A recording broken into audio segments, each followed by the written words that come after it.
Praise the lord. ఈరోజు దేవుని మాట కీర్తనలు 62:8. ఆయన సన్నిధిని మీ హృదయములు కుమ్మరించుడి. ప్రభునందు ప్రియులారా, హన్నా తన హృదయాన్ని దేవుని సన్నిధిలో కుమ్మరించింది.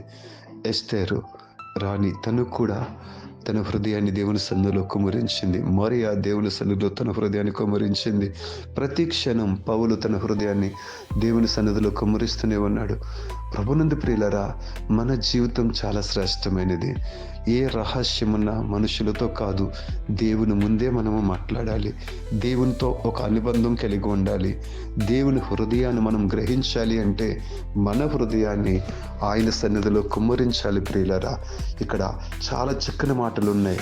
ఆయననే మనము ఆశ్రయంగా కలిగి ఉండాలి. ప్రభువునే మనము పూర్తిగా నమ్మేవారంగా ఉండాలి. అప్పుడే మన హృదయాన్ని ఆయన సన్నిధిలో కుమ్మరించగలం. అట్టి కృపను భాగ్యాన్ని దేవుడు దయచేయునుగాక. ఆమేన్.